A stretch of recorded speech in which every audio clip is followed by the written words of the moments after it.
Super Mind Stretchers. It's got a charm to it. Dolce Deluxe. The Dolce Deluxe. The dulcet tones. Dolce Delice is the gelato flavor. Dolce That is like de the leche. de leche, is Yeah. it? Yeah, right. You mentioned the dulcimer. There's a couple of different kinds of dulcimer. There's a mountain dulcimer Okay. that you strum and play with a slide as well, I think you can. And then there's a beautiful sound that isn't really replicated by anything else to my mind is the hammered dulcimer. Mm-hmm. And you play it with these things that look like spoons, and you hit the things. And I'm trying to think of famous songs in which a hammered dulcimer appears, because it's a really unique sound. And I suspect there's one in a Paul Kelly song that I haven't researched, but I can't remember what song it is now. But You said you play it with something that looks like spoons. Yeah. Can you replicate the sound for us? I don't know if I can hear it. It's like, it almost sounds like an auto harp, because they're, the zither auto harp that June Carter Cash would play, and that Mickey played from Mitch and Mickey on the Oh yeah. A Mighty Wind, because it's kind of like the resonation of it is like a fixed string in like a resonation box, but the sound, I probably wouldn't be able to replicate it with my mouth, but it's like, because it's struck, it's like got a percussive element, and it's like pling pling, it's like kind of like got a really bright. Oh. There's a really Like a cool kind of thing. version of Tears for Fears, Everybody Wants to Rule the World, played on hammered dulcimer on YouTube, and it's just some guy in his backyard playing. I love that. Yeah, and it's delightful. Is And a zither the? Am I thinking of like the in The Godfather when they're in Italy? It's like, Oh, maybe, because that's like there's mandolins and Oh, okay. and then the sort of further east you go, they turn into like bazookies and balalakas as well. yes, They're yeah. all those stringed Eastern European instruments. But which I only know from but zither, you might back in be the right. USSR. Yes. There's balalaikas. Yeah, yeah. And from the cheese shop sketch when John Cleese says, "Will you shut that bloody bazooki up?" Yeah, It's the only of course. reference points for Hey, those two yeah. instruments. Hey, an in is an in. But no, the you mentioned zither. I think there might be a kind of yeah. That sounds like John Cleese as well. Or the Third Man, the Orson, the All Orson Welles movie, The Third Man's got like. right. I can't even think what the theme song is. I think We'll a have to Google zither. it. I think a zither lute. I think zither does belong to that family. But These are all sounding much more eerie than dulcet to me. I'd say. Oh. That is percussive. I hear it. What do we got there, Ben? So this is the Third Man soundtrack. Here we Oh, are. This, right. Mm.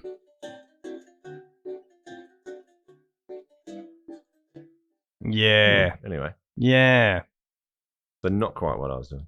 But the those would all be I don't exactly know. I know that what I call an auto harp, I have heard referred to as a zither. I don't know if it's correct. Auto to harp, you refer- use your fingers, or Yeah, auto harp is the thing. It's like it's Oh, you almost pluck like a it like a large. harp, like yeah, a- it's yeah. sort of like, it looks like a harp, but it's like a wooden box that's Mhm. kind of sort of semi-triangular, and it's actually quite a unique instrument because it's and they got wear those finger pick things sometimes. you So- can, yeah, and because you strum instead of different to a guitar or any stringed instrument like that, where you form the chord shapes with normally your left hand, if you, for a right-handed player, with your left hand, and then you strum with your right. Instead of forming chord shapes with your hands, you strum all the strings, and there are buttons, and you can load in these different buttons because the button is attached to a strip of wood that has different dampening pads on it. and they're all sprung on this rack, and so you can load it with all different chord strips. Oh, When you press a button, and it mutes all the notes you don't want. Huh. So instead of forming the notes that you do with your left hand, like on a guitar or anything like that, and strumming just the notes you want to play, you're strumming everything, and all the strings would ring out if you don't press any buttons, and forming like a cacophonous every note that's tuned to it. But then it's like a subtractive rather than an additive way of playing the instrument. And are you carrying around all these different pieces of wood, or is it just like one for a different chord? Is it like well, it fits I actually have one at home. I need to fix it. Okay. I found it in a old bric-a-brac shop once, and it's got a list of chords in there, but it's actually, I think it's German. So in German music, I think instead of B flat, you've got H or something. And then there's all these different German ways of describing the notes. And so I need to learn. Instead of B9, you've got B9. Yeah. Or you don't. After, being told that. But no, the ones I've got, I think I've got all the chords that I would need, because there's like 10 or 12 of these sprung strips all in a row, and you just kind of press the different buttons in there. So you wouldn't do it you don't need a separate piece of wood for every song. It would be for like what key you're playing. Yeah. And I think they were popular, or the where I know them from is like June Carter Cash would play one in on the Johnny Cash show, and pretty much Mitch and Mickey on the Christopher Guest film, the Mighty Wind, A Mighty Wind. Now, before this next one, fellas, I'm just going to have to reload my auto harpers. Yeah, pretty much. Just need to drill some holes out of this here piece of wood. Oh, dear me, I forgot my G minor. But no, they're pretty much like, if they're folk tunes, you've got a pretty select group of, if you've got 10 in there and you've got your F's and C's and A minors and G's covered, you're probably pretty good. H's if you're in Dusseldorf. Oh, if you're in Dusseldorf, yeah. But yeah. Oh, cool. Kind of sounds like the original MIDI player. You just get to preload your own. Yeah. We talked about MIDI last week as well, didn't we? Yeah, MIDI players. So that's like, where was I going with? Oh, so yeah, like, could you make a piano? Sorry, this has got nothing to do with MIDI, but I just remember thinking this when you were saying that. Could you have a subtractive piano where I could be playing like a madman, just leaning my whole force and just hitting every key, but then like it's just playing Brahms perfectly? Oh, okay. As I'm just kind of mashing my fists across the keyboard. Maybe. But it's just got everything muted that's not the right note. You had me at it. It gets rid of everything that's not the right It's note. not the right note. Yeah. They should have that just in life in general. Maybe it would, like the player pianos, the pianola sort of thing. You set one of those going, but have it like separate to the actual keys moving. And so it's just playing, and then you could just, if your podcast mixer had that technology, I could just be sitting here going, and it just takes out everything that's not something really eloquent and intelligent. And that's like an auto bend. I reckon look into that. the auto bend. The subtraction compressor. That's what we need. Yes. Well, this is Super Mind Stretches. My sure name is Ben Crisp. I'm Brennan Williams. And I'm Tom Crisp. Hey. That's all right. We got that. That'll just keep getting better and better, man. And we occasionally, although the whole point of this show is to look at the Curiosity Show. Yeah. The classic 1970s through to 1990s Australian science show not from ABC. We figured out it's from Channel 9. That's Local right. Channel As a 9. spin-off from Humphrey Bear. Yeah. I've been having a great time doing this. This is our third episode. Yep. Our first episode, I thought we went off with a bang. Last week, I have to apologize. I think I had a bit of dad energy. I think I was suffering from a bit of late night more baby than anybody stuff. else. Yeah. I'm here and I'm episode. raring and ready tonight. So this is our last crusade or our Return of the Jedi, depending on which trilogy you want to go with. Probably not our Back to the Future Part 3, because people don't seem to think that's as high octane. I like it. I love it. Yeah. I understand why, but nah. It's got my favorite Back to the Future moment in it. Oh, yeah? Yeah. Which is? Don't leave us hanging. I reckon it's or does it? Is it when Doc Brown sees see, there's a lot of good Doc Brown in there. That's why I like the third one, right? There's Doc Brown's little diorama in the shed. Yeah. And then when the DeLorean catches on fire and he goes, yeah. all of a sudden, that's a great moment. There is, without giving anything away, because it's just a name. I can say a first and last name of someone who. Is this spoilers for Back to the Future? No, 3? this isn't. This is. I think the cat's out of the bag by now. But. No, this is like I could say a name from. I'll say their name. They live nearby me, and I deliver their mail. But I'm not going to reveal their address. Right. But their name is their name is Sarah Clayton. Oh, and so whenever I hear Sarah, I'm just like, whenever I'm sorting the name, I'm just like, Sarah Clayton. Because her name's Clara Clayton. And I'm just, Sarah Clayton. I say that and giggle to myself every time. If you're listening, Sarah Clayton, I'm sorry, I won't divulge any more. A little shout out on the pod. Thanks for listening. I won't say what postcode or anything. Look, who knows who's listening? Because we did a little soft launch. I just put this out there into the world, and suddenly we've got something like 25 people following us on Instagram without any kind of.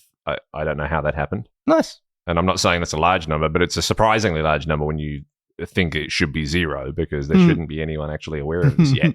So kudos to all the listeners who are actually out there already jumping on board. Many thanks. This is very exciting. Glad that you're listening to us. One set of whom is on the other side of the world. I was very excited because it pops up. It tells you. We got a little badge on our little podcast hosting thing saying we've gone international. Hello. We've got listeners in the United States, which is, of course, our sister and Anna and her husband, Geordie Binks. Nice. One of our oldest friends. Yeah. And their lovely family. And we haven't gotten to this on the Curiosity Show yet, and yet it's been referenced already, not only in some of the images on Instagram and the images that you find out there on the Curiosity Show, but even your first impression of Dean Hutton.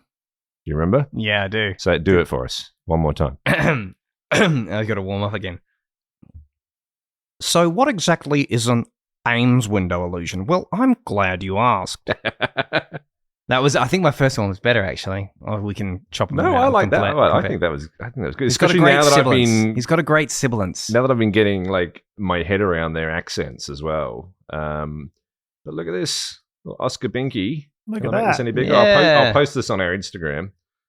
But they've gone and made an Ames window. So tonight, I think, is the Ames window. We have to. My favorite thing about this, of Anna and young Oscar, like going and making their own Ames window illusion, is that they've hung a backdrop to get the maximum sort of effect. Absolutely. I know. This is professional. This looks good. This looks like this could be on the Curiosity Show. That is fantastic. Well, we're gonna look at the Curiosity Show version of this. Yeah, please do. Now we've got There might Oscars be to a compare. couple. They might have revisited it over the years. I feel like it must be their trademark or something because you're right. Immediately, there's 2. Yeah.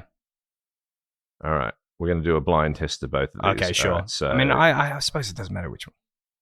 Okay, here we go. All right, And he talks about Adelbert Ames. Adelbert Ames. Adelbert. Yeah. Called the Ames window, and we showed it to you 3 years ago Oh. on an electric motor spinning around, and it did strange things to your brain because it's an optical illusion. Got a nice Well, we had so strawberry many letters sweater about it that vest we and decided He to collared make shirt another one, combo. This time, a smaller one that you can make at home. You won't need an electric motor to spin it. You can spin it with a piece of cotton thread. I wonder if Well, here's the Anna pattern and for it. Oscar You watched notice this that it's before. not a Watched this one rectangle, before. It's actually a trapezoid. So the Ames window, we've seen a couple of examples, and we'll post Oscars on our Instagram. But who wants to have a crack at describing what this Ames window is? Go Had ahead. you seen this before, Tom? I've seen the picture of the Ames window, and Yeah. I'm sure I've seen this clip before, but Come on, it was your impression. You should Well, you should give I it to us. don't know if it's this video or the previous video where we talked about doing it earlier, where they start putting things on the Ames window. They start clipping a thing to the side or putting a ruler through it and having it spin. And it Hang on, take us back. So what is an Ames window? Okay, so what yes, exactly is so an what Ames exactly window? is an Ames window you illusion? just paused the video. Oh, sorry, that was Brennan. Hang on, I want to hear your Dean Hutton. My Dean Hutton? Yeah. It's It's just just going that to be expression. an impression of Brendan's Dean Hut. That's all mine is as well. That was good. That was good. That was good. Ames window seems to be a little key Yeah, phrase. that was window. definitely my lock-in. Ames window. Ames window. So, and what exactly, like, That's good. What exactly? well, Oh, I'm I see, glad. losing it. I don't know if we've seen any clips where he goes, "Well, I'm glad you've asked," but he does that often. You're and too it makes me- enthusiastic. do You're you bringing think too I'm much. You're I'm bringing turning too it up much, too like Gotta turn it down. joy to this. He's very low key. He's very kind So, of what exactly is the Ames window illusion? Well, I'm glad you asked. He's coy. He's coy. He's kind of he knows. I'm getting further from it now. No, so you got to have a little bit of sexy indifference. That's my problem. Well, you've got a Sexy sexy enthusiasm. That's a different. Oh, thanks, that's a different mode. Thanks, mate. bro. Nothing wrong with that. So what exactly is an exactly Ames window? is an Ames window? So if you imagine like a 6-panel window, that's just sort of like a traditional cartoon window where you've got the panels of glass in them, and you've got a 2x3 panel window, but it's actually a cutout picture of it drawn as if you're viewing it from an angle. So it's wider at one end. As Dean says, it's a trapezoid. It's like but it's a flat image of a window that's sort of drawn off to a vanishing point. And if you turn that window around, if you set it on this flat picture of it to spin in 3 dimensions, but especially I imagine if you view it on a TV screen, if you're viewing this turning around in 3 dimensions, like but if you were viewing hanging it like a mobile, Yeah, like from a yeah, piece if of you're hanging string it in from the a mobile, center or something allowing like it that, to spin and viewing it, especially if you're viewing it in 2 dimensions, like on a screen, it appears to be spinning in one way because of, and the Curiosity Show lads go on to explain that it might be because we're so used to seeing windows and straight edges where we're conditioned to see 90-degree angles throughout our life, and we understand that if we see them from an angle, they appear like that, and our brain processes them to be, these are all right angles, but we're just viewing them from one side, and it plays with that part of your brain, and you think it's spinning one way, but in fact it's spinning the other. And of all those, like, you see a lot of like the dancing silhouette illusions of like the ballet dancer spinning one way, and then you say, actually, she's spinning this way. And you can kind of, for me, the Ames window is actually the gold standard of perspective optical illusions that play with my brain, because whenever there's those silhouette ones of someone, they're walking away from you, and you can believe that this silhouette is walking away from you, or they're walking toward you, but because it's only a silhouette and you have no other cues as to whether you're looking at the back or the front of them, and if they're not actually getting smaller or larger, you can kind of trick yourself into thinking they're coming at me, or then I can kind of go, no, it's going away, and I can see it both ways. And same with like this spinning ballerina, you can sort of imagine that it's spinning clockwise or anti-clockwise. But the Ames window, I cannot, like, it has fooled me so many times, because you try and watch it going one way, and when they put things in it, I keep trying to really messes with your head. I anticipate that I've got this wrong, and it looks like it's spinning this way, so it's probably spinning the other way, and then I try to anticipate what that means it's going to appear that the thing that they've stuck to it is doing, but it just kind of like appears to float through it. And I love this illusion. It's like it is magic for a moment when you... Yeah. It slopes in towards one end. Now, your brain tells you that most windows are rectangles, even when you know they're not. And that's the whole basis for the illusion. What you need to do is to find some thick cardboard, which is the same colour on both sides, and then mark out around that window. Now, once you've done that, you'll then cut it out with a good pair of scissors or one of these safe cutting knives, and you'll end up with a piece of cardboard shaped like that. Not quite in the Charlie Bronson moustache phase, but also not quite in the bushy. This is like another era. midpoint. He's a man of many moustache.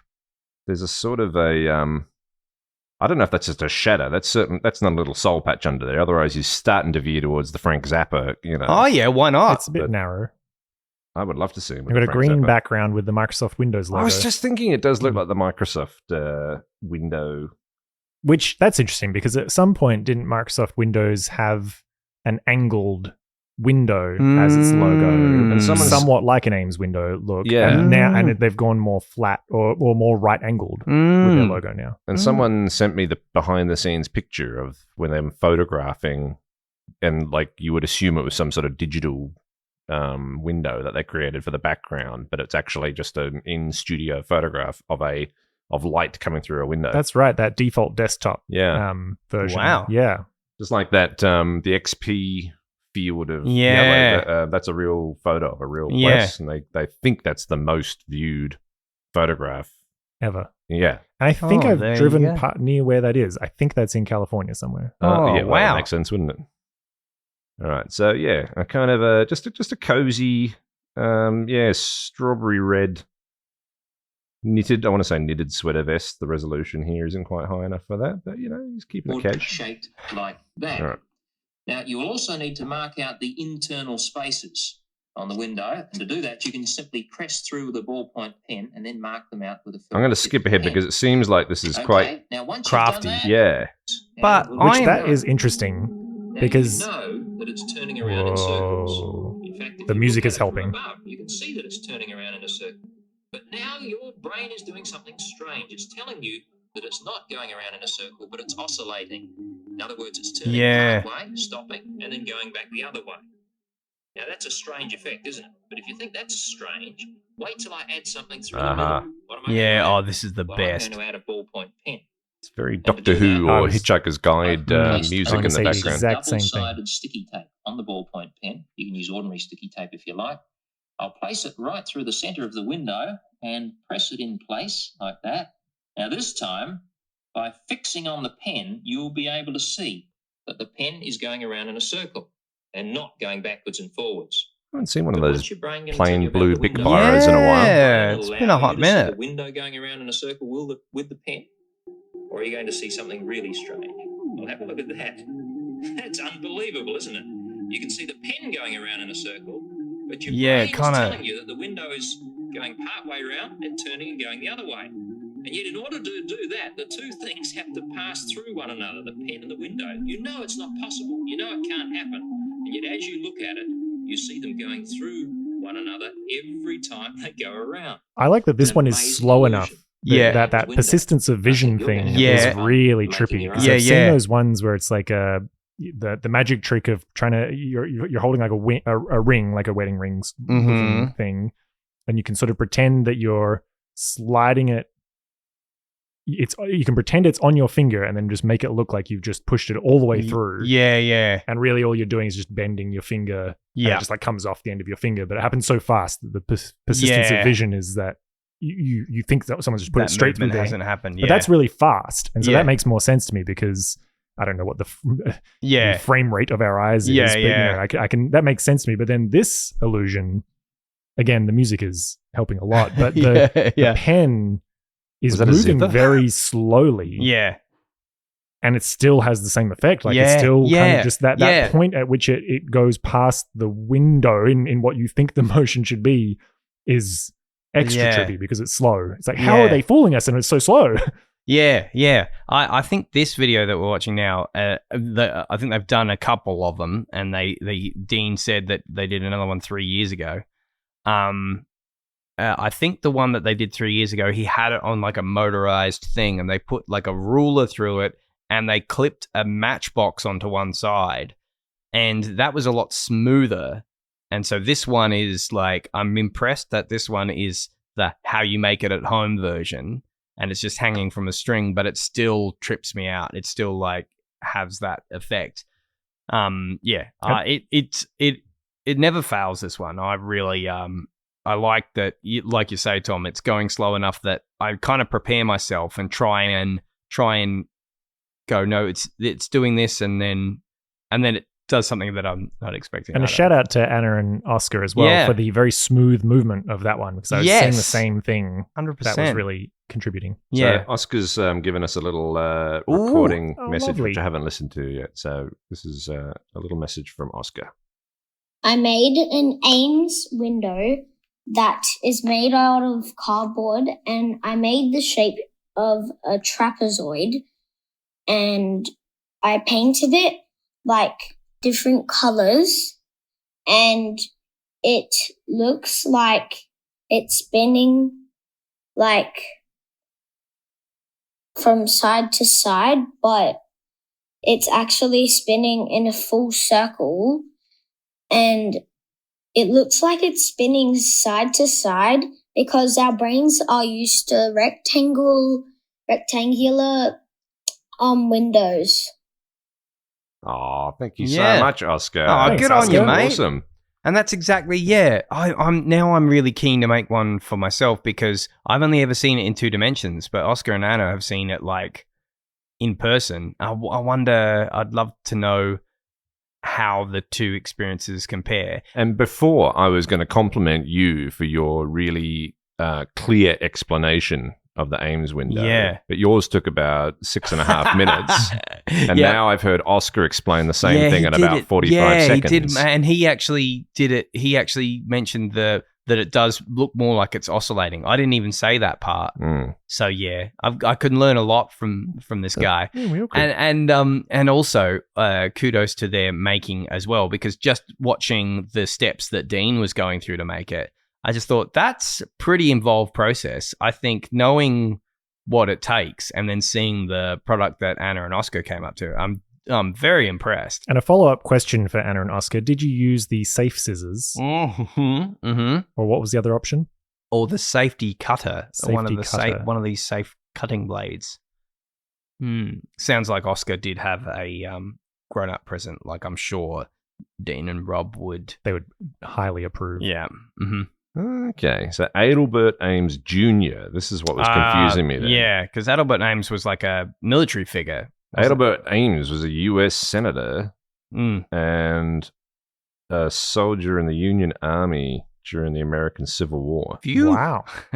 He was a radical Republican, but I think that must be in the days when the Republicans and the Democrats kind of don't quite match what they would back now. He's a staunch supporter of political equality for African Americans because Lincoln was the Republican leader Correct. at the time, wasn't he? Yep. Mm. Interesting. And then his son went on. I'm just going to assume that the Son of a Ames senator. window was it. Mm. That was all he ever did. Mm. Conducted important Well, the research into Ames aspects of room as well. binocular vision. Oh, so the Ames room is that Yeah. little kind of, you sort of walk up into the corner and you turn Yep. big. Oh, And yes. Yep. He loved an optical illusion in Al Adelbert I'm picturing Jr. The Charlie and the Chocolate Factory. Yeah. Willy Wonka and the Chocolate Factory. Yeah, where yeah. he walks in there. Or The Simpsons when they try and redo Ned's house. Which is interesting because when would the Ames room? Okay, so possibly as early as 1934, but patented. I can never say that word. Oh, Yeah, it's a patented. rough one. Oscar Patented. said painted in the video very clearly, and that Yeah. made me think you had one earlier in the podcast, Brendan. Yeah, yeah, th- what did these I words say? that are really difficult to say. Yeah. Patented. Patented.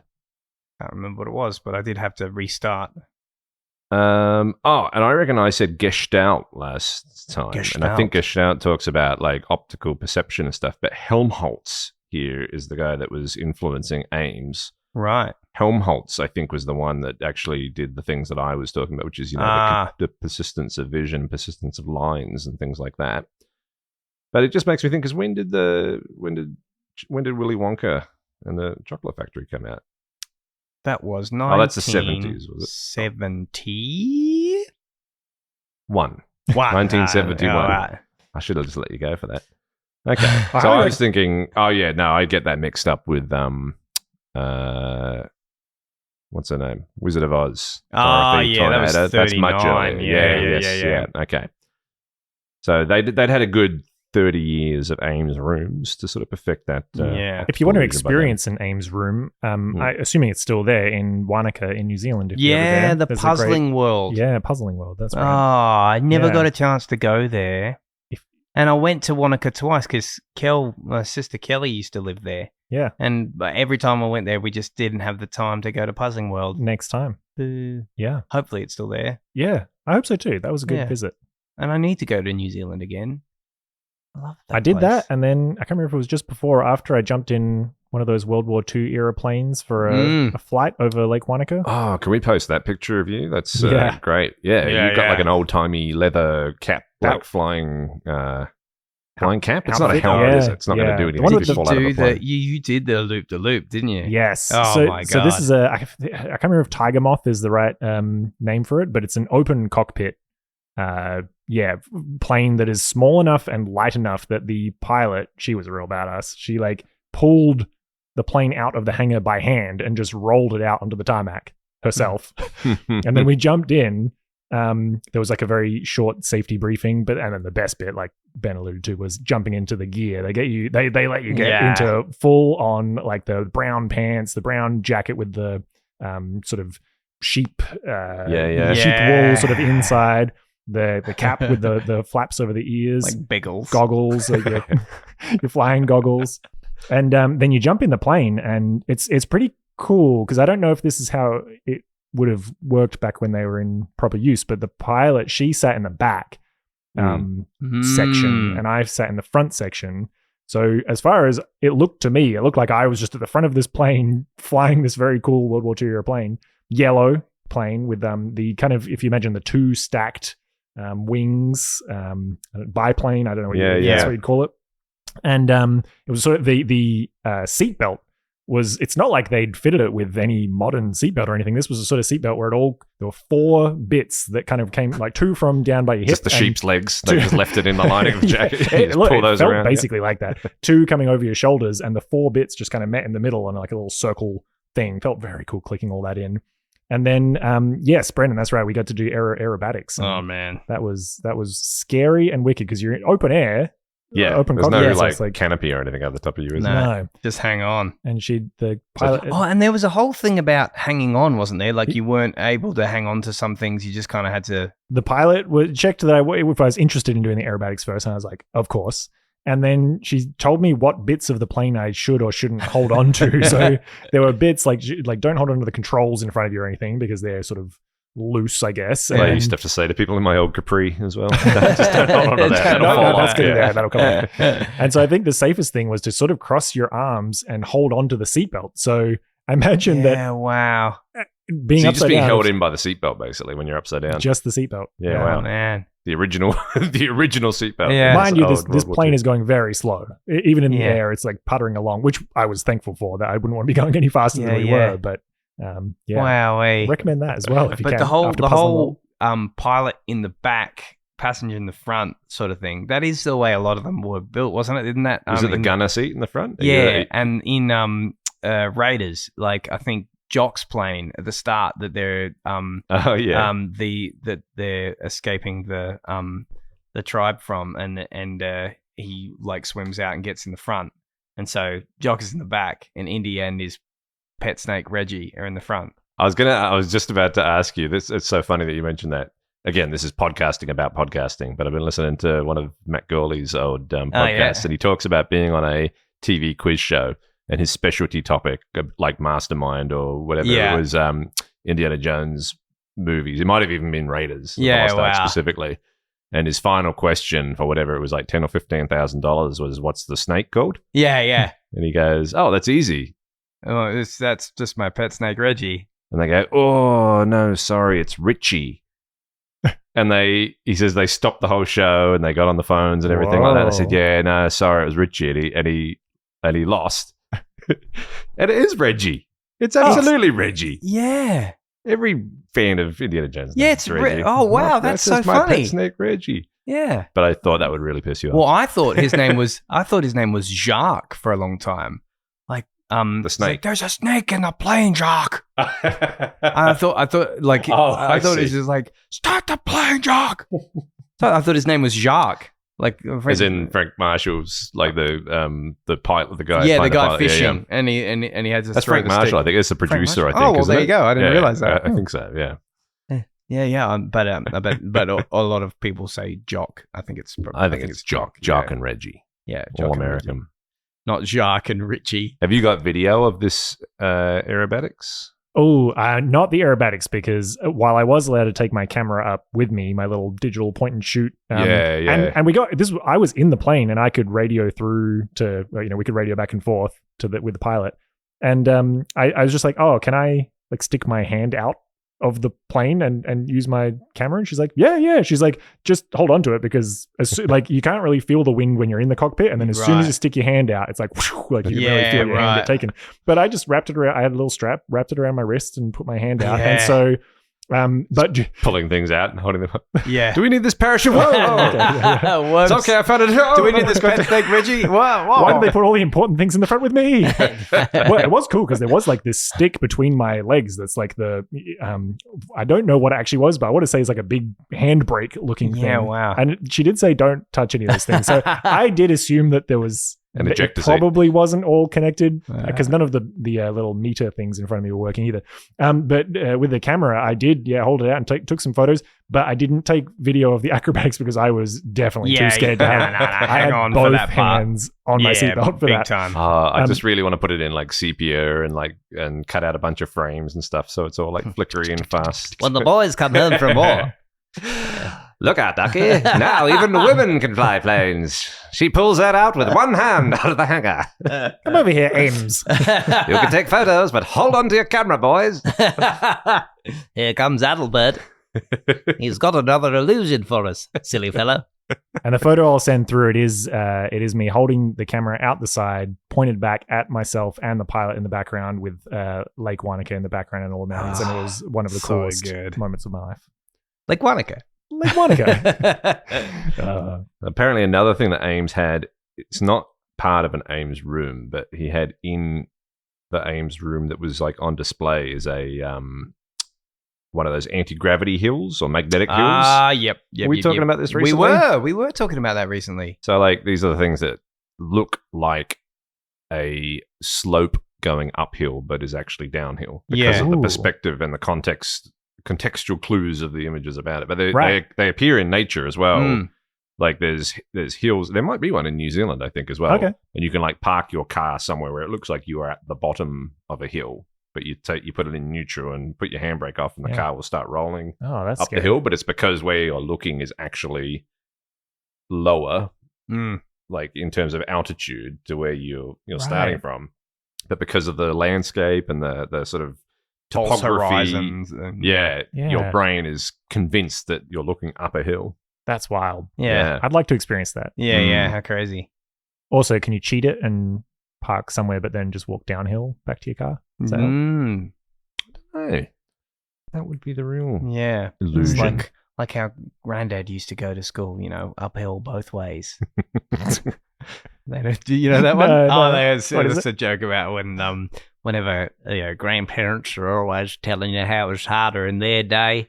Just like we used to walk to school every day, uphill both ways, like uphill there and uphill there in the snow, and it was just uphill. And I never thought that's impossible. I always was like, uphill both ways. How did I just spent a long time trying to figure that out. Okay, the way you said that's impossible has just got me so excited for the That's Impossible segment on like the Curiosity Show.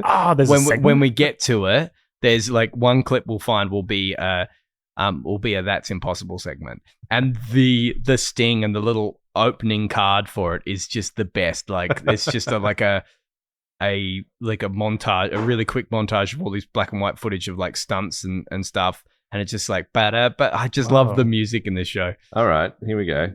That's impossible. I'm curious. We haven't had any. Oh, I say that now. I see a thumbnail for it. We haven't had any Deane and Rob. No, we haven't yet. Kind of. Now, were they always a pair? Do we think? I think it was always them. To the best of my knowledge, they were all. Deane did go out after on the success of the Curiosity Show. I think he did. He had the solo career. This is what I'm curious about. No pun intended. But eventually, we're going to have to get into the Simon and Garfunkel of it all. Maybe. What this relationship was like between these two gentlemen. I know that they have, like, as recently as in the last 10 years, gotten back together and done, like, shows, like, with people, for people. And so... I wonder if there was, like, a I'm dark sure period, it's still though. amicable. Maybe. You just don't know. I mean, of course it's amicable with these two guys. Yeah. You look at them and you can tell it is. But I just, my imagination. We'll feel it wanders. as the show goes along. Ooh. And we're going to get an ad again. Oh, Once no. upon a time, a long time Oh, ago in a okay. We got to pause on this jumper. What do we got? Our jumper. Look. Whoa, This one, boy. That's Impossible. Australian flag Navy jumper. blue Australian flag jumper. And not like a stylized Australian flag. No. Just the Australian flag As smack is. in the center of the chest. And then the navy blue just being extended out in every direction. Oh, boy. A It's a little sight bit to back behold. to the Charles Bronson moustache, not quite going down below the top lip, just sort of reaching out on the sides. Hair over the ear. A little bit. Mm-hmm. A lot of excitement on this freeze frame. If Yeah. Deane Hutton and Charles Bronson had swapped careers, what would have gone better or worse for each of them, do you think? Yeah, Bronson. Was he? I mean, They're both the strong, silent, type, would I think. Deane have had the wherewithal to not play Genghis Khan? Do you think? Do you think maybe he would have? He might have done a different interpretation. Yeah, okay. and not the yellow face. Yeah, at all. yeah. You would think so. Was this a big faux pas of this Bronson fellow? Yeah. And I wonder if Deane Hutton also has this sort of simmering undercurrent of, repressed violence under the surface. That, Yeah. What exactly is a death wish? Well, I'm glad you asked. When your wife and daughter are attacked on the streets of New York City, sometimes you have to take the law into your own hands. Super mind stretchers. You would just want to hear me do it again. Okay. 1, 2, 3. Check.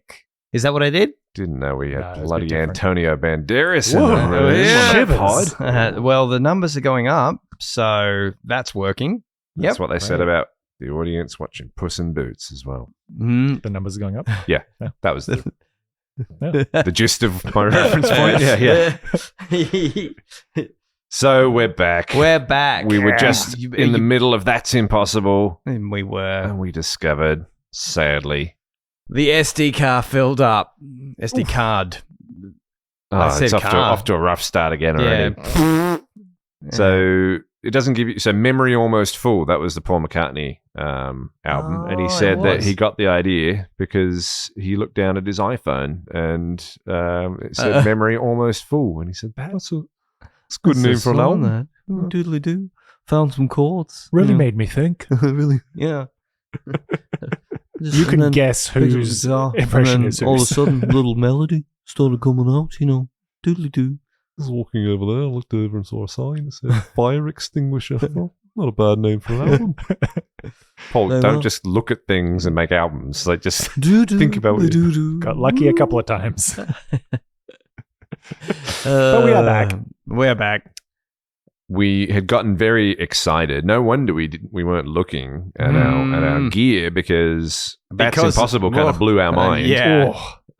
So we watched the That's Impossible rug repair. That was kind of interesting. Let's just recap that. Yeah. So there was a Yes. story about a king, Yeah. possibly from the east. We don't know. Yes, But because we just started watching. Deane was wearing an incredible Australian we do flag have to jumper. recap the Yeah, the that was Australian flag that was jumper. amazing. If they sell those, I want one. If they don't, we've got to bring them back. The Australian flag itself is copyrighted. We wouldn't be able to make our own of that, would we? I don't think. Probably not. That's a good question. Maybe, I don't know. This one had We'll no look into that one. edges. Oh, Is just that like a little loophole? well, it was girt by by navy blue, royal blue, I think. So Amazing. maybe that changes the copyright. Yes, I and don't know. I forget how far we'd got into explaining the That's Impossible segment because it can start just like any other segment. Well, It I can was catch you shocked. off guard. Yeah, I was thinking, oh, well, we've missed the opening. You said, no, just, no. And I think we might have missed the bit where we'd watched an opening of And a. I hadn't mentioned, but I didn't realize there were segments on this show. I didn't realize there were named segments. Were there? That's Or is this the only interesting. one? It might. we may discover some Oh. more. No, Okay, there wow. might be a couple of them. But Okay. they, Oh, that's exciting. it was made up of lots. It was like a patchwork show. It was made up of lots of little segments, and none of them went for too long. And that was by design, Yeah. just to keep the attention span of kids, within their grasp. And but this is one like remember seeing a fair bit of on YouTube because the That's Impossible segment sting that they play is just so good. I'm interested if we get a different series of stock footage, black and white stunts and explosions and race cars. I don't know if there's a steeplechase horse absolutely carking it in the middle of that. We're going to find out if there's a slightly higher resolution video. Of that. You describing that sounds ridiculous because if anyone hasn't seen it, yeah. that's like that. What? Why would that be? Yeah, and the music, You'll the little understand triumphant fanfare. when you jump on YouTube Dear and search listener. for a Curiosity Show That's Impossible segment, you'll see what we're talking about. We're going to have our own kind of That's Impossible segment on this show. Yeah. So the memory of that ran out. Oh, that's impossible. That's impossible. Thought. So it was called Rug Repair. The SEO on these clips terrible. So this is called That's Impossible Rug Repair. That's from 11 years ago. What would you name it? 241,000 views. So it was getting a few views over the years. No, it's just that's got to be the thing that comes up if someone's actually looking up rug repair, right? Impossible rug repair. So this was a let's try and recreate the story again. A king from a distant land had a rug that he loved. But he dropped a cigarette on it or something? Boiling coals on it. Okay. And burning coals. Right in the middle. Yeah. And he was furious. And so Deane demonstrates this with a piece of red card with actually a burnt hole. Like that's a grip That's a or a nice stage detail. manager has actually gotten their cigarette and started to Burn holes through there. Yeah. Yeah, they did look like cigarette burns, didn't they? And then it was he the time for him. cuts it out with the sharpest and sheerest of old. You don't get those scissors anymore. Yeah, they Do you- were shears, weren't they? Do you remember being in craft class ones. and you were given a task Yeah. and then there was like a bucket of scissors? Yeah, and and there was you only wanted to one get pair. Yeah. one good pair. It was like the teacher's pair. Yep. And every now and again you can get the good pair. Yeah. Yeah. Bradley Falzon in my year 3 class snipped the top of his finger off with the good scissors. Oh, That's why, we weren't allowed to Bradley. use them anymore. Good grief. That's why we kind of nice Bradley. things. That's why we kind of sharp things. Fowler. Was it Fowler? Falzon, I think, Falzon? if you're out there, Bradley. Fowler. Hope you're doing all right. Hope your finger's grown back. The other school activity which is related is do you remember making cool old like fantasy style maps? And you just You burn the edges. Yeah. that was the stuff. And then soak it in like tea. Yeah, Exactly. you get a tea bag and Mhm. yeah. So this put me in That's the mind of stuff. that sort of a seared inner part of this red card. Not as cool as the tea bag. Harry's Paper. very into treasure maps at the moment. Everything is that's a map. excellent. That's Best hear. phase. Do you remember Yeah. Jaratava? Did you ever play that? It was on the Commodore 64. No. We were it a was- Commodore 64 family. It was but I think We're a there Mac classic. were the other ports, but it was like a text adventure, then there was a map that came with it and oh man. Jaratava? Jaratava. One word? No, two, I Like reckon. coffee. Yeah, I think it was just Jara Okay. Tava. Jaratava. And it was you were going to this island and it was like north east, like text adventure kind of, but with the pictures. Mm-hmm. When they started doing that, and yeah, it would be right up your alley. And it came with a physical I'm pretty map. sure it came with a map. Oh, there was no Yeah. greater disparity between reality and fantasy than the box art Yeah, or like the it's cover true. art of those like old video games from the 80s and then the actual reality of what you saw on screen. Yeah. But Like think back on Space those. Invaders had like a guy with a gun and all this. Like, it was like, Totally. that's not what it is. Well, a lot of them had to design the art. I was just listening to another podcast about this because I think there's a book out at the moment that I really want to get my hands on. And it's like the art of the box. And it's all about these artists that their specialty was the Wow. Well, I think they did a lot of different kinds of art, and they were probably like poster artists and all this other stuff. But that specific thing of designing box art, and they'd often get it just off the title, and Yeah. they wouldn't know anything about the game or wouldn't know anything about it, and there was no story to the game, so they'd have Yeah. to kind of create something to whack on the front of these boxes, Ah. and it's that real classic kind of style of I don't know what there must be a name for it, but like the old like Star Wars, hand drawn posters and stuff. Something about that. Yeah. Very sci-fi style, 60s, 70s. It's funny you should say just from the name because there was a Commodore, because I never had a Commodore 64, but we had them at school, like at St. David's. It was there was Commodore 64s, and then I went to Paracombe and there were Commodore 64s there. And there was a game called Cunning Running. Okay. And it had like a runner on the front, and it was like there was no runner in the game. I'm pretty sure there was just a map, and it was just grid references, and you had to answer questions and just do the grid references. But it was called Cunning Running because there was like a running trail, and on the box there were like these runners, and which I'm pretty sure don't exist. I could be wrong, but I always thought that was kind of like. No, that sounds about on brand for the 80s. Yeah. The idea of the game is that you're running in a running race. It's the 100-meter sprint. You're at the Olympics, but you need to answer trivia questions about geography to get each step. Yeah. It's like even the name has to do a lot of heavy lifting. Yeah. Not just the box art. Yeah. Or the guy's just walking around the corridor of that office and he's like, cunning running. Is anyone making a game at the moment? It's like, yeah, we've got the trivia game. It's Slap like, it on. Cunning running? It's not really a running game. What's it about? We don't have it. Well, could be about running. Could be cunning running. So that's Impossible Rug Repair. You can watch that yourselves. Yep.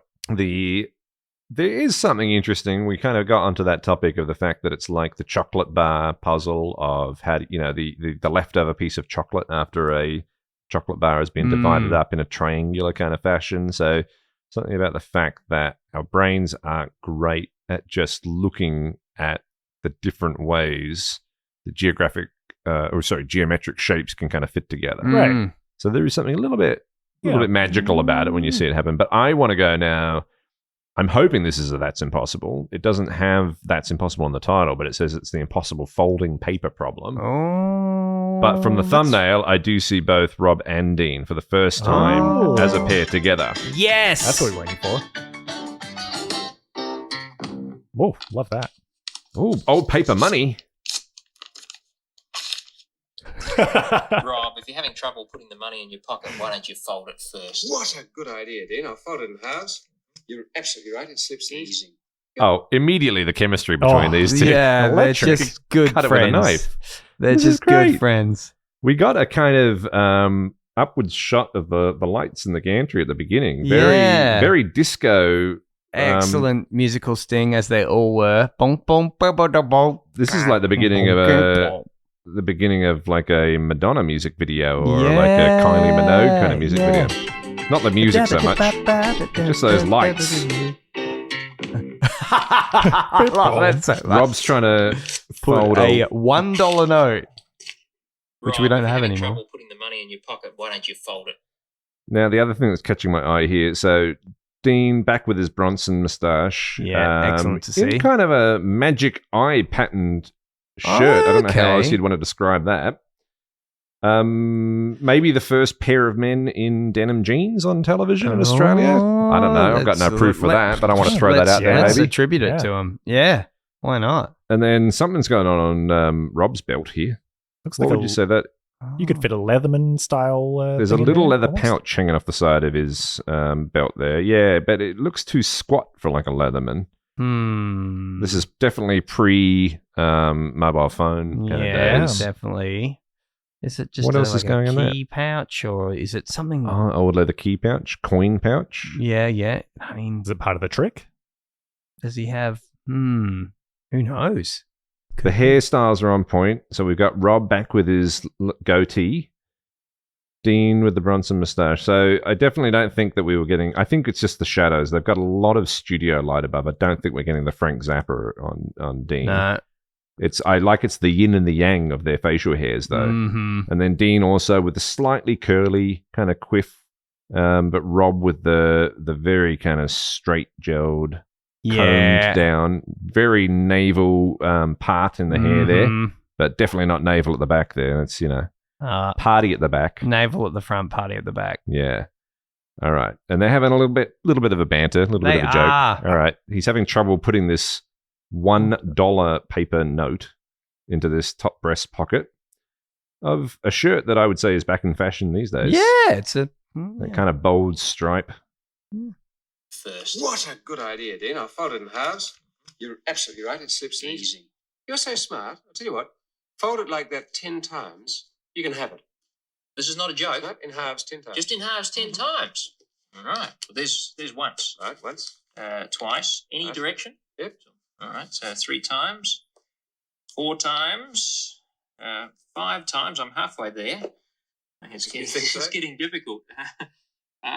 6 times, and I'm sunk. Yeah, it was too small. Well, it certainly fits into my pocket much more easily. Oh, yeah, but it was too small. If I had a larger piece of paper to start with, it would have been a pushover. All right. Oh, out comes the larger piece of paper. Newspaper as If I well. fold the newspaper 10 times, I can have the dollar. Why not? Okay, this will be easy. 1. The power of the exponent. 2 was already done for me. 3, and you'll notice I'm pressing it flat. Oh, it's each wonderful time. to see. And this was 4. Now 5, halfway there, and plenty to go. Mm-hmm. There's number 6. Look at this. Here comes number 7. 10 times. Forearms on Dean times, Hutton. and Tell you what. here's number Cool for forearms. It's from doing this. here's number This was 8, take and that's 30. it. Where's Yeah. number 9, Dean? Well, I think my I dollar's don't think I safe. can do it. If I had thinner paper to start with, it would have been a pushover. Ah, thinner paper, But you give right? me thick Put it away. newspaper. There you are, same size, but much thinner. Tissue Ah, paper. tissue He was paper. prepared for Really this. be easy. Yeah. Here's number 1. And here's number 2. I can't stand any more of this. We'll come back at the end of the show and see if we actually made it 10 times. The little comedy banter between these Yeah. two. Tell you what. It's very natural. Oh, I love this. What is it? It's just a zoomed in. They do this from time to time. You're right. They do have segments. Yeah, they have right. and they zoom into something and then they play music and then slowly zoom out and you have to Yeah, I guess thought what it was it the is. pelt of an animal. This is like the visual equivalent a boxer of dog. a radio. What's that noise? What's Yeah. that sound? Just the handler's like shoe in the corner of frame. 5. That's 6. But you better get 10, remember? I'll make it easily this time. Because there's number 7. Make it nice and flat. And here comes number 8. Right. Almost there. Here's number 9. Ah, but where is number 10? I don't think I can do it. What's your trouble? Well, the problem is the little heap is doubling in thickness each time. And it's now, I think, thicker Slipped than it into is their wide. roles. It's Rob just very impossible much to get the Abbott to Dean's that's Costello. Yeah. The moon is about 384,000 kilometres away, right? Now, you can't fold it any more than 10 times. It's No, just impossible. If you could, let's just say you could, how many times do you think you'd have to fold that in order to use the column, poke the moon around, touch the moon? Well, it's growing very rapidly because it's doubling in height each time, so it wouldn't take you as many as you might think at first. But I still think it'd be about 1,000. Well, no, you're wrong, actually. It's only 1/100 of a millimetre thick. But you'd only have to double it over 48 times to be able to touch the moon with it, if you could do that. It's incredible. That's amazing. Well, the sun is about 150 million kilometres away. See if you can figure out how many times you need to double the flame-proof tissue paper to make a column high nice. enough to touch Was the that an sun. improv? Was that an ad lib, do you think? Maybe. He realized that was the only loophole.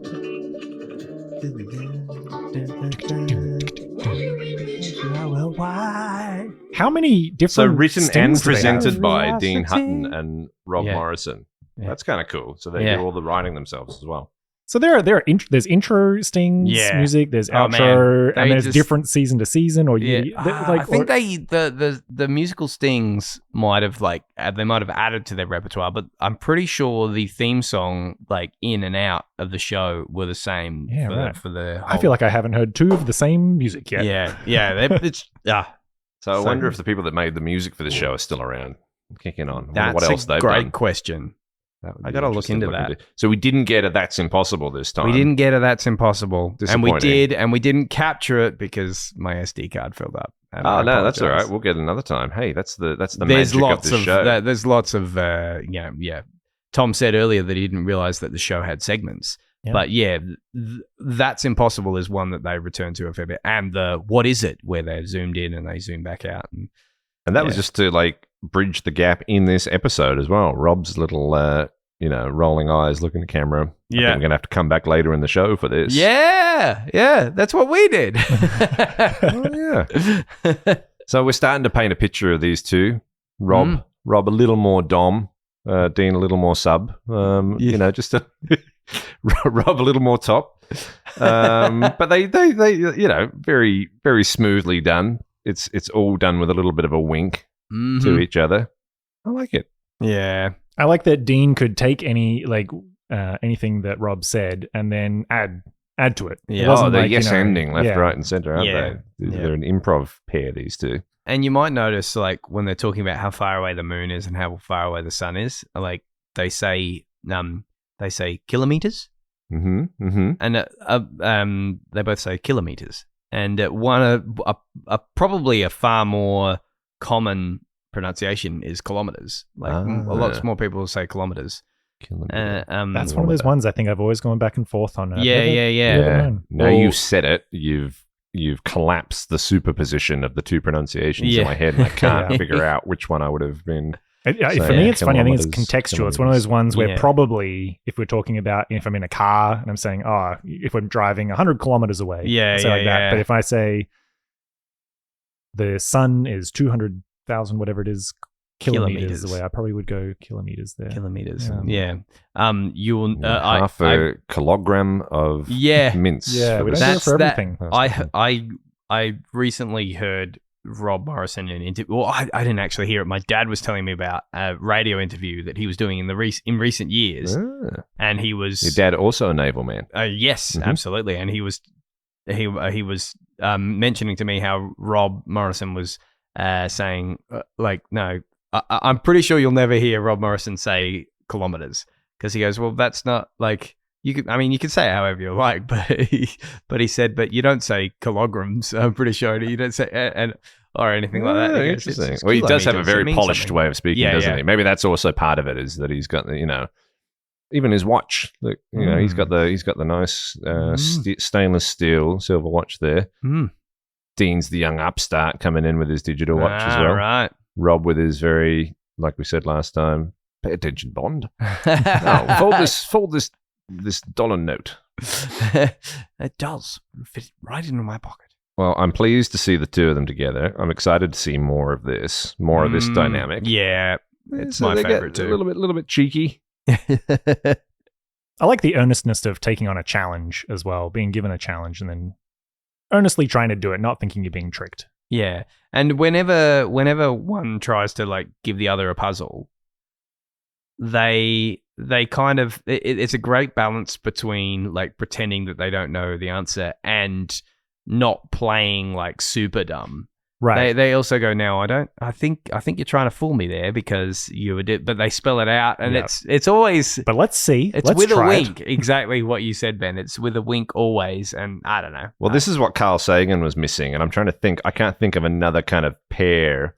Mythbusters did it well. Sure. Like you mentioned, Mythbusters. There's something magic about having the kind of, like we say, the yin and the yang here. Did Mythbusters also do the yin and yang of facial hair? I'm trying to think now. Jamie would have had the walrus moustache. Yeah. Pretty much from start to finish. Adam might have changed around a little bit. Maybe clean. But they were definitely hot and cold energy. Definitely. Dog and cat. The picture I used for our profile pic for the podcast is you and Adam Savage. That's right. Taking your face from that. Yours, Brendan, I think, is from a wedding. Yeah, my sister's wedding. Pretty sure. I look great in that photo. I found two really nice ones of you, and then I literally just found the most recent pic of me, which was a selfie I took when I was having my endoscopy. So I'm like, if you look carefully, I'm in a surgical gown, I'm pretty sure. Wow. Underneath, but it's the most up-to-date image. Yeah. That photo of me, Curiosity show, technology, absolutely, exploration. Yeah, right. It's all linked. And I was in that photo. I was standing next to both Adam Savage of Mythbusters and Michael. I forget his last name, from Vsauce. Michael Stevens. Thank you, Brendan. Oh, that's cool. Another science engineering sort of YouTuber. Were they presenting at the same time? Yeah, they brought a show to Australia, a joint show. It was a bit of a science for kids, but you didn't have to be a kid to enjoy it. This style, Dean Hutton coming to a school. I saw some clips of that show, and it's definitely that sort of fun, fun style. It's like we are having fun, right? Sort of this is And they've got the big, it was in front of a fairly large audience, and they could obviously bring resources and probably a bit of money behind it. So they had some really big fun experiments as well. Things with blowing big bubbles with huge it was the Mythbusters, scale it up. We'll do it with a small bubble blower, and then we'll turn it into like a big bubble blower. Or how can we make it bigger, and all these sorts of things. Well, science is that thing that can keep you entertained from childhood through to adulthood, I think, isn't it? Like, if you're curious about stuff, then the novelty and the wonder of like science. I was just thinking other things for kids, like music. It's pretty hard to do music that both kids and parents like. Yeah. There's a few. I mean, the Wiggles is good, but you're not. It's definitely for kids. And then the parents are trying to enjoy it. Stories, like storytelling and stuff. It's hard. Like Pixar and those guys do like good movies and things. Yeah. But if you're gonna like explain some concepts from science and demonstrate them, what's not to love for kids? You can explain things at a level that kids can understand and comprehend, but the adults can appreciate. Yeah. At the same time, it's magical. Yeah. And just on the YouTube science communicator thing, I love it when worlds collide in that vein. Like totally. Like when knowing that Adam Savage from Mythbusters and Michael Stevens from Vsauce did that live show. That's sort of like worlds colliding there. And I know that Adam Savage has interviewed Matt Parker a lot from Stand Up Maths in his book club, and Matt Parker and Steve Mould are good friends, and Steve Mould's my favorite science communicator on YouTube. And Steve Mould has done stuff with Destin from Smarter Every Day, and Steve Mould and Adam Savage, like Adam Savage often talks about Steve Mould's videos. And then recently, Steve Mould and Michael Stevens from Vsauce are releasing a water bottle. I got to find out where they are with that, because I know I got an email saying that the production was backed up, but I'm looking into that. And there's also another popular, very popular YouTube science channel, Veritasium, with a guy called Derek. And it's funny because Derek did a video on the Ames window. No kidding. And when he put it up, I was like, I'll have to check this out. And I'm watching it, and he credited his source in the video to the Curiosity Show. So yeah. Because he's got Australian roots, hasn't he? Oh, right. Derek. I think he lived in Melbourne or Brisbane, or studied I didn't know that. Yeah. But yeah, he was when he did a thing, he built a life size.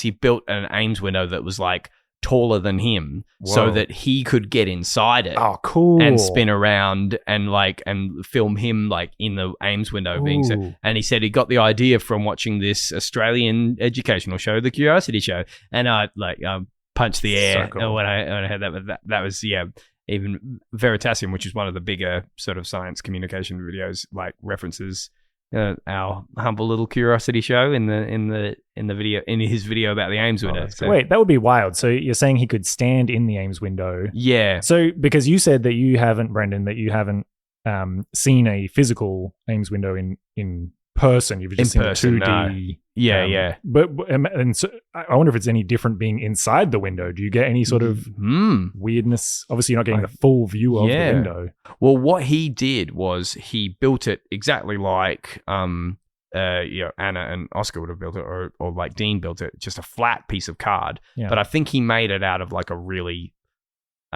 solid structure, and he hung it from like a cable so that it would spin. So, but then he climbed through it like the pen, like you were putting a pen through it, and then he just spun around. So I wonder, he would have just exploded. From his perspective, probably exploded, gone to a different universe. But it would be interesting to something on that scale, being in the room watching him through the window. I have to believe that there's enough spatial cues there for the illusion to not fool you. I would think. I think that the Ames window illusion would be particularly effective the way I've seen it, like in 2 dimensions, right? And so I'm being fooled. All my 3-dimensional cues that the design of the illusion is robbing from me anyway are further robbed because it's projected on a 2-dimensional screen. That's my intuition. Your dad's installed a bunch of those kinds of windows at your place, I'm pretty sure. I don't think that was intentional, but they've got an Ames window quality to them. Yeah, I would say throws off so. the perspective of the house. Love you, Dad. He'd be the first to admit. Yeah, now, the folding paper one, though, I reckon that's starting to kind of like spark a memory. I feel I yeah. remember watching that one when I was a kid. Ah, nice. Because I've definitely tried that before. Like, how many times can you fold the Mythbusters paper? did one as well. They got a massive piece of paper the size. Yeah, talk right. about scaling it up. Yeah. The size of like a soccer field or something. And it's about this exponential idea, isn't it? That, Right, like yeah. exponents make things happen like quicker than you sort of think or quicker than you You expect. intuit, yeah. The other one, and now we're going to kind of fold in on ourselves because there is a story of the chessboard and like putting a grain of rice. Yep. And again, it's always a king Yeah. said that yeah. if someone could like save his daughter or something like that, then the reward, they could ask for whatever reward. And then I don't know if it was a 9-year-old girl in that one, but let's say it was a 9-year-old girl came and said, I'll have 1 grain of rice on the first chess square on the chessboard, and then 2 grains of rice on the second, and then 4 on the third, and so on and so on. And then the king laughingly agreed, thinking it was going to be such a paltry amount. And I then guess half by the as end well. you get that's right. Well, it's like what is More it? than. 2 to the 64th, Right. Is it Yeah. at the end? Yeah. Mm. Which I don't know Should what be that in is, but it sounds like a trillions big or something. number. Yeah. Powers of 2 also come into play when you're talking about those Casio watches that you used to have. I would direct anyone interested to the Steve Mould video on how quartz watches work. Oh, yeah. Oh, Because I don't know this. a Like tiny little bit of quartz, Mhm. if you run a current through it, it vibrates Right. because it's piezoelectric. Piezoelectric? Yeah. And so it vibrates at a really reliable frequency. And so they tune it so it vibrates at whatever I think it's the 15th power of 2, maybe. It was like 32,000 or something. So it's the first power of 2 that is beyond our hearing. Ah, right. So, because humans can usually hear, on average, anything between 20 hertz and 20,000 hertz. And so if you have something vibrating just under 20,000 hertz, it would be like, if you're young enough to hear it, if your hearing's good enough, it would be a terribly high-pitched noise. But the very next power of 2 beyond our ability to hear it is how fast these quartz things vibrate, and then that sets, and then Steve Mould does it in his video, talks about how computationally they reduce and reduce and reduce they halve and halve and halve the thing until it's 1 hertz, or like 1 per second, and that's how they set their time. And so they tune these little pieces of quartz. They shave away of it until they can measure that it is vibrating at exactly this at the in hertz, the frequency that's exactly the 15th power of 2, 15th or 14th, I can't remember. But interestingly enough, the little when we all had those watches, or when my classmates all had them in primary school, they like when they beep on the hour, that beep and the alarm beep and everything, they were all the same sound. They were all the same frequency, because they took that tone from a power of 2. But it was in the process of halving it and halving there it was and like halving meaning it. to the beep. So they already had the frequency of things, so that the beep was it was like computationally efficient. I think so. I think so. That's So so you'll clever. find that the beep of those watches was all like a power of 2, because it was doing all its calculations in powers of 2 anyway. Yeah.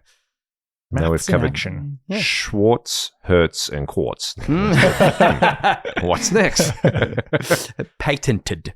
I'm just thinking about those teachers that had to listen to all those watches all beep at slightly different times. Yeah. Because they weren't all synchronized. Yeah. And they As though, unless the students were all in like an 80s action movie where they'd all synchronize watches. Remember that was a thing? Yeah. Synchronized watches. Yeah.